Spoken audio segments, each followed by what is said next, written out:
Bonjour, bienvenue. Alors dans la vidéo d'aujourd'hui, qui se trouvera dans la playlist inférence statistique, je vais vous parler de la valeur critique. Alors la valeur critique, c'est vraiment un concept très intéressant en statistique qui sera utilisé, on va le voir ici aujourd'hui, dans les intervalles de confiance, et on va le voir également dans la discussion qu'on aura sur les tests d'hypothèse. Et toutes les vidéos qui vont porter sur l'inférence vont se retrouver dans l'inférence. Alors, l'estimation que je vais en parler aujourd'hui et les tests statistiques se trouveront, les vidéos se trouveront dans la playlist inférence statistique pour simplifier un peu la recherche. Alors, c'est quoi une valeur critique? Alors, c'est un nom très intéressant qu'on a choisi et c'est finalement un score Z. Alors, score Z, j'en ai parlé plusieurs fois dans des vidéos. euh, Principalement, je pense, une vidéo élémentaire dans la playlist statistique descriptive. C'est tout simplement euh, une valeur obtenue liée à la loi normale. C'est-à-dire, lorsqu'on a une distribution normale d'une variable, on peut facilement trouver son score Z pour une valeur donnée. Il suffit de retrancher la moyenne de cette valeur. Je vous donne un exemple très simple. Imaginez que vous avez obtenu pour les âges de votre échantillon une moyenne de 20 et que l'écart type est de 1, par exemple, une année. Donc si vous avez quelqu'un qui a 22 ans, très facile, vous prenez les 22, son âge, vous faites moins 20, la moyenne, ça vous donne combien? 22 moins 20, ça fait 2, et vous divisez par l'écart type de 1, comme j'ai dit. Donc 2 sur 1, ça vous donne 2. Donc le score Z de cette personne, que vous avez choisi au hasard, 22 ans, elle a un score Z de 2. Elle est éloignée, cette personne est éloignée de la moyenne de 2 écarts types, tout simplement. Parce que l'écart type est 1, donc 2, ça fait 2 fois 1. Et donc ça vous donne un score Z. Donc voici la définition du score Z. Mais là, l'utilisation du score Z dans l'estimation, il va nous séparer la région où probable, c'est-à-dire où se trouvera probablement, par exemple, la moyenne de la population, bien sûr parce qu'on est dans l'estimation, par rapport à la région où ne se trouvera pas la moyenne de la population. Voici graphiquement à quoi peut ressembler un intervalle de confiance de 95%. Parce qu'on a dit que les moyennes et les proportions suivent la loi normale.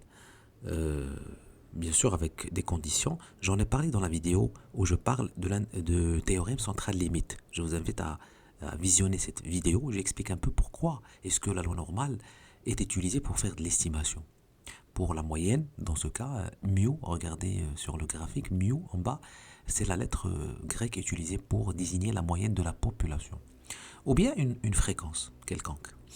Donc, le graphique, il ressemble à ça. Et si vous visionnez un peu plus le détail du graphique, vous allez voir qu'il y a une partie inférieure et une partie supérieure dans la région qui est bien sûr en jaune. Et donc, il y a une limite inférieure, il y a une limite supérieure. Comment trouve-t-on ces limites? C'est en utilisant justement les valeurs critiques. Bien sûr, dans le cas de 95%, on va voir tout à l'heure comment est-ce qu'on trouve ces valeurs et quelles sont ces valeurs. Parce que ce sont ces valeurs qui vont nous désigner justement le minimum de cet intervalle et son maximum. Et donc c'est pour cela qu'on les appelle critiques, parce qu'elles désignent une partie, comme je l'ai dit juste dans le slide précédent, les parties en bleu sur le graphique. Exactement ici, cette partie-là, elle est non probable, et cette partie-là, en jaune, elle est probable. Donc il y a une limite supérieure, il y a une limite inférieure. Ces limites, ce sont les valeurs critiques. On va voir juste après comment on les trouve. Mais ce qui est très important à savoir, c'est que en changeant l'intervalle ici, par exemple, on peut utiliser 90, ou bien 99, ou bien 96. Et donc, bien sûr, les valeurs critiques vont changer. Ils vont soit bouger vers la droite, ou bien bouger vers la gauche en fonction du pourcentage qu'on souhaite avoir en termes de confiance. Alors, qu'est-ce qu'il désigne également? Il nous donne, si vous voulez, la borne inférieure de là où se situera le paramètre qui nous intéresse. En l'occurrence ici, c'est la moyenne. Par exemple, vous avez calculé la moyenne d'âge dans un échantillon et vous avez trouvé que c'était 20. Donc, vous souhaitez bien sûr construire un intervalle pour la moyenne de toute la population. C'est difficile de l'obtenir directement. Ce que vous faites, c'est que vous construisez un intervalle comme celui-là. Et bien sûr, sachant que les moyennes suivent une loi normale, bien sûr, avec des conditions qu'on a déjà expliquées dans la vidéo sur théorème central limite, vous allez obtenir la valeur critique en bas et la valeur critique en haut, et vous allez les utiliser. Je vais vous montrer comment on le fait dans la vidéo suivante, pour calculer bien sûr les bornes réellement de la moyenne et la borne inférieure et la borne supérieure. Donc, on va utiliser cet exemple de 95% pour essayer de comprendre comment est-ce qu'on obtient ensuite ces valeurs critiques. Alors, regardez, si on a 95%, ça veut dire tout simplement c'est 0,95.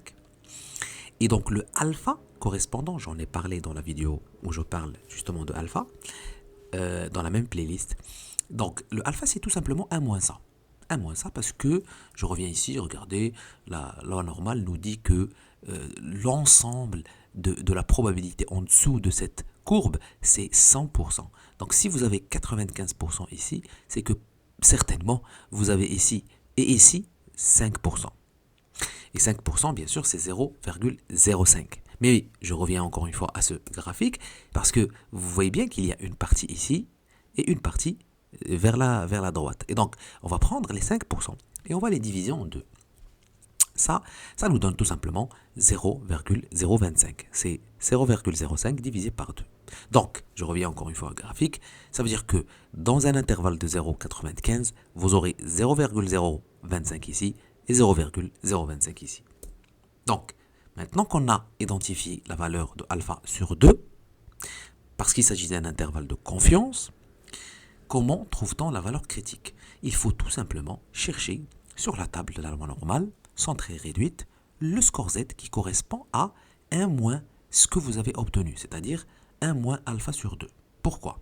Parce que la table de la loi normale, en général, elle va donner la valeur qui est cumulée jusqu'à cette valeur ici. C'est-à-dire, pas la valeur à ça, à 0,025, mais plutôt à la valeur jusqu'à 0,025. Je vous explique sur le graphique, c'est plus simple. Puisqu'on a dit que ici on a 95%, et donc ici on a 0,025, rappelez-vous, alpha sur 2. Donc si on additionne les deux, 2,5% plus 95%, ça nous donne combien? 97,5%.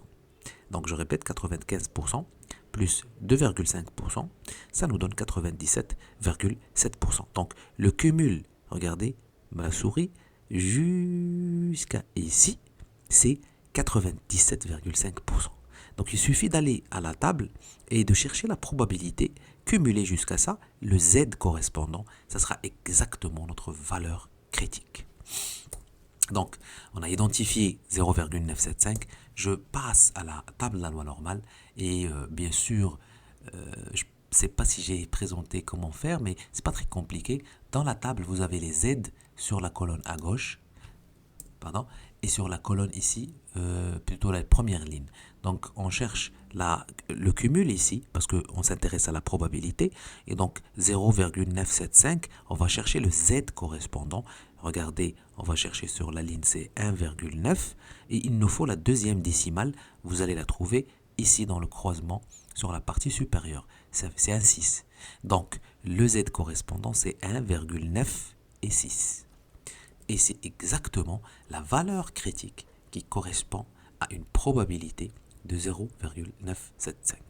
Donc, je récapitule, si vous avez un intervalle de confiance de 95%, la probabilité qu'il faut chercher en termes de cumul, c'est 97,5. Pourquoi? Parce qu'il ne faut pas oublier le alpha sur 2 qu'il faudra rajouter ici, parce que la table de la loi normale, elle donne le cumul jusqu'à le total de probabilité jusqu'à une certaine valeur de Z. Ensuite, vous partez de la table et vous cherchez tout simplement pour cette probabilité cumulée 95 plus 2,5, quel est le Z correspondant. Et on trouve ici, dans ce cas, c'est 1,9 6 bien sûr. Alors il ne faut pas oublier que de ce côté-là, ça sera exactement la même valeur de z, sauf que le signe sera inversé, moins 1,96 bien sûr, parce qu'il y a une symétrie, vous le voyez bien, sur la moyenne, il y a une partie ici qui ressemble à celle-là. Bien sûr, les valeurs négatives se trouvent ici avant la moyenne, et la partie supérieure correspond aux valeurs positives. Donc voici comment on identifie une valeur critique lorsqu'il s'agit d'un intervalle de confiance. On va voir dans une autre vidéo, lorsqu'on va parler de tests statistiques, que ce n'est pas de la même manière qu'on calcule ces valeurs critiques, tellement essentielles bien sûr pour ensuite faire des tests statistiques.